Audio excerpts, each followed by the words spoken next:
Why, Hunter? I Why? mean, you can retire. You've done so much. What compels you to say yes to these interesting people and opportunities and another shot to save the world? Who would say no?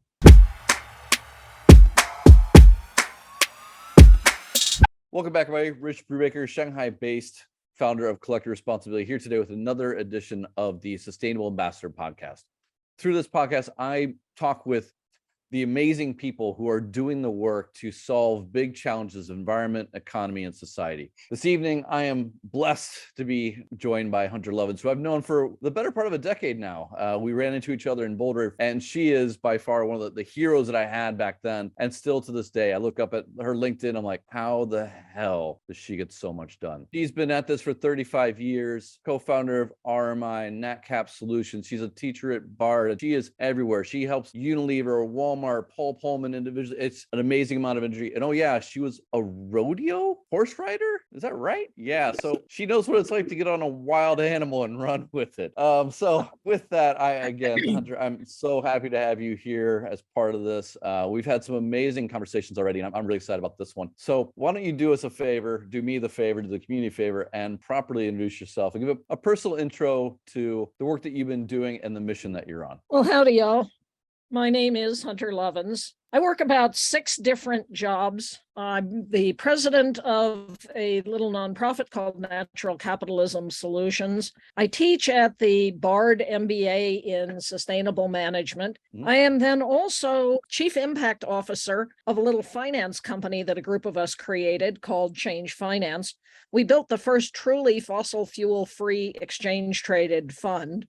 I've also been dragooned into things like serving on the executive committee of Club of Rome, steering committee of Partners for Planetary Emergency. Oh, and in my spare time, I do some ranching. Okay, you're working on a lot. What's the mission that you're on then? What brings this all together? Save the earth, have fun, make money, in more or less that order. But I'm a little sentimental about this human experiment. I think we can get it right. And when we do, will unleash the greatest prosperity humanity has ever known. What are the top 3 things that you're looking at saying, we need to fix exactly these things? And if we do, we'll start to actually unwind this thing in the right way. And like, what gives you hope in that outcome that we'll pick the right 3 strings? You and I and the rest of the world's taxpayers spend $5.9 trillion a year subsidizing fossil energy. That's just daft. Let's start getting our economics straight. I'm a free marketeer. Markets work if you let them. Right. Business works. Now, when you get to the vast agglomerations of incumbent corporations, somebody once called it stinking pools of capital, this is part of the problem. And the only way to work with that I've found is to get into the head of the guys, and generally it is all guys, running these things, and convince them that they can make more money behaving responsibly. You seem pretty positive about the role of business here and that Walmart's taking the right steps. And I guess if that's true, does that mean that we're just not giving them enough time and that this is a function of time versus, say, intention? It's not fast enough. Is that the problem? Or is it actually that in reality, business sustainability as a practice, like getting us to here, it's just not enough? Can we just let business go its merry way and ultimately it will figure it out? No, because we don't have the time. So then what's in your mind is working right now in the sustainability professional realm? What are we getting right? And because it sounds like there's some things that are working, but what are they? And then what are we getting wrong as people trying to nudge this thing along? What can we do better? You and me, not, the politicians, but us as sustainability professionals. Lose our patience. We really are out of time. And we as sustainability professionals have adopted the attitude, and in part out of a survival mode. Most big companies don't particularly want us. They like business as usual. So there are enormous flows of money going in the wrong direction. We need to stop saying, oh, well, that's just the way it is. Yeah. Now, we don't, because if we're hired by a company, if we're the chief sustainability officer, that's our job. That's how we feed our family, pay our mortgage. We know how bad it is. We know how bad it's going to get. It is on us to say that, to speak truth to power and start saying to these folks, you will make more money if you behave responsibly to people and planet. This is an approach we call the integrated bottom line. You've heard the phrase, the triple bottom line. Companies don't practice triple bottom lines. However, if I can prove to you that behaving responsibly will cut your cost, cut your risk, make you more insurable, make you more investable, make you more attractive to attract and retain the best talent. Once you have that talent, enable them to be more productive because they're more engaged. Gallup says that engaged workforces are, 24% more productive, 21% more profitable. How do you engage a workforce? Enable them to be implementing more sustainable practices as part of their day job, says Economist Intelligence Unit. So these are highly conventional sources saying the same thing. When you behave responsibly, you better brand differentiate, you build brand equity, you better market, you better manage your supply chain. This is why Walmart did what it did. They have 100,000 suppliers. They actually don't know how many they have. This better enables them to manage their supply chain, reduces the cost of distrust. Walmart cut in half the number of people who said, I will never shop at a Walmart when they announced their green initiatives. There are about 13 reasons why behaving more responsibly to people and planet is just better business. No polar bears required. So why don't they? What are the barriers to turning this? Like, you worked with Paul Pullman, you worked with Lee Scott. What I know they both adopted, so I'm not in any way trying to criticize them or judge the progress they made. What were the challenges they talked about with you? Again, you don't have to name them. Shareholders. Emmanuel Faber was CEO of Danone, committed the company to be regenerative. He invested for longer term profitability. That meant he was not getting the 90-day increase, 90-day on 90-day, quarter on quarter increases that the predatory investors wanted. They kicked him out. Now, but okay, let's say that Paul Pullman, these leaders, they get it. They're shareholders, they're pushing pressure on them. Separate from that, what are the internal struggles that one of these leaders faces? Like, are their workforces really that interested, or they're like, oh, come on, man, like I got this and I got to do sustainability now? Attention span. CEOs are incredibly busy people. When you sit at the top of this basically mass of people who are depending upon you, the weight of the responsibility is huge. 25, 35 years ago, we're talking about a very small group of people who are open and willing and put the money behind doing it. What are you seeing in the market now? Is this the time to be making a lot of progress? Do you think that we're going to see a lot of progress coming out of this? Or are we just going to keep fighting back and forth over the old ideas? We're in an interesting position right now in the United States.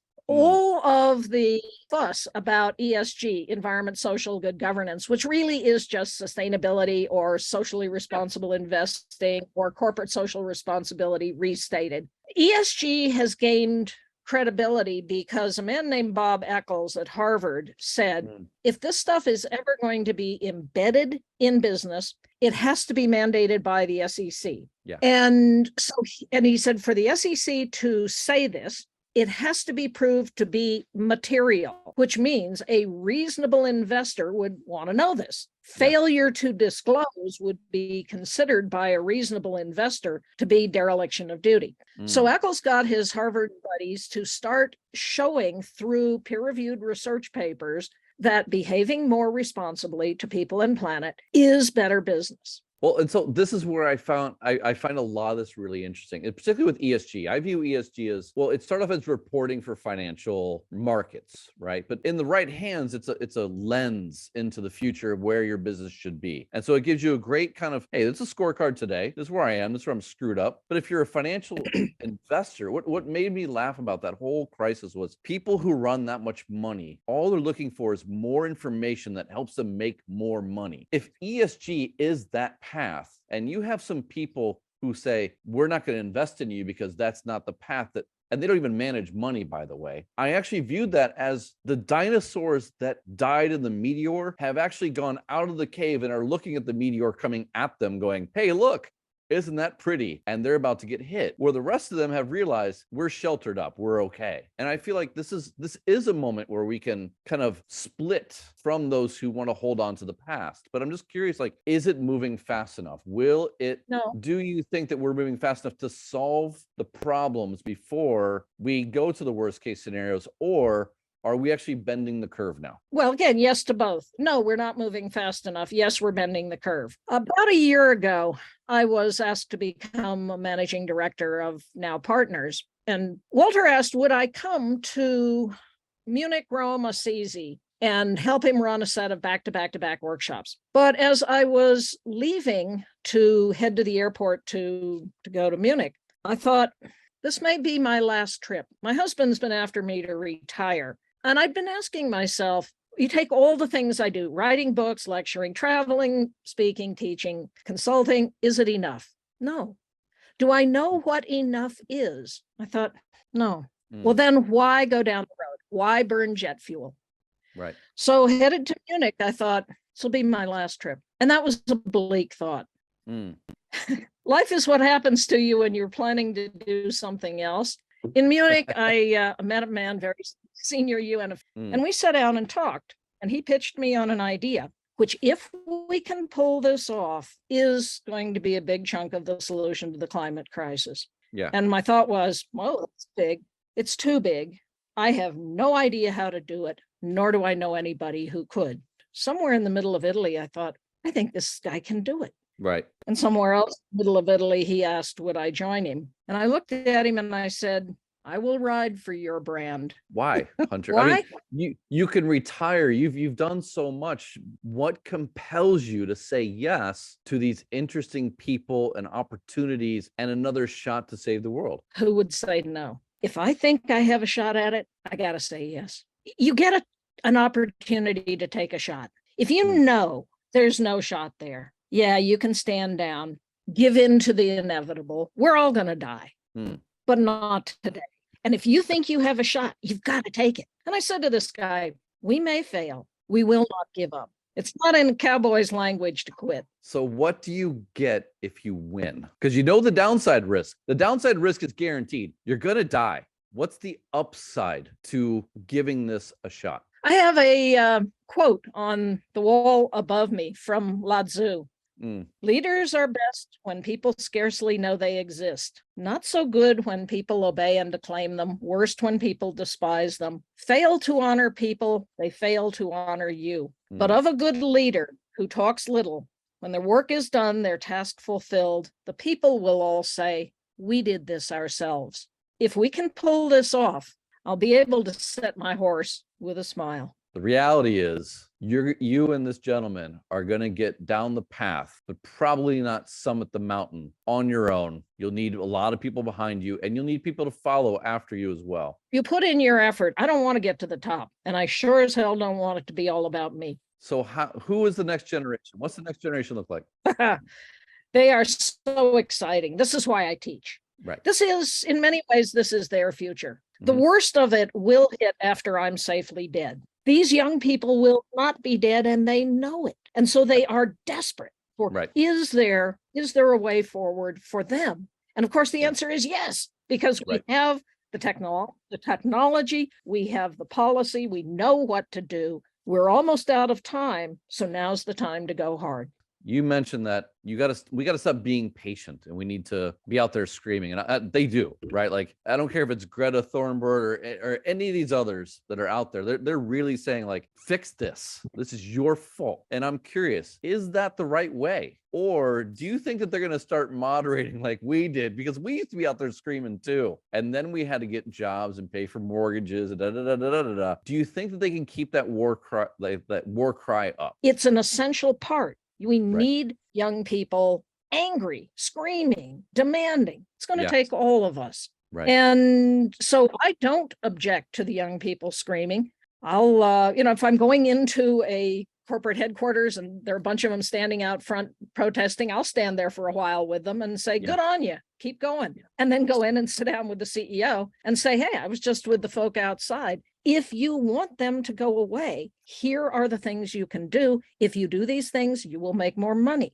How about you sit down and talk to them? You just keep trying to find which is the most effective action that you personally can take, and Right. then do it. What are some lessons you learned along the way that you wish the next generation would just be aware of? I'm not saying that we need to tell anybody what to do, but what are some of the things that you wish they knew to help them get a little further on the path a little faster? You can have a mortgage and a family and still be unreasonable. You can be completely unreasonable. My old boss, David Brower, was first executive director of Sierra Club. He saved the Grand Canyon. The Bureau of Reclamation was going to put a dam and flood the Grand Canyon. And they said, well, but you'll be able to boat up to the edges to see it. Dave took a full-page ad out in the New York Times. Would you flood the Sistine Chapel to get a closer look at the ceiling? Lost Sierra Club their tax-exempt status. Dave got fired. So he created Friends of the Earth. He was then borrowing for operating expenses. His board went, you can't do that. He said, if you have a positive bank balance, you haven't realized the urgency of the situation. They fired him. So he created Earth Island Institute, which he ran until he died. The head of the EPA in a meeting once said, Dave, be reasonable. Dave said, reasonable people have never accomplished anything. Interesting. Be unreasonable. All right. And be bold. Yes, you will suffer. Yes, you will pay. Yes, you will get fired. And you will create something better. You will find something better. You will meet the most amazing people, as I met you, and you will have a ton of fun. Yeah. Best, every morning you get up, you look at yourself in the mirror and you grin. This is where I am supposed to be. This is what I'm meant to be doing, and I'm happy.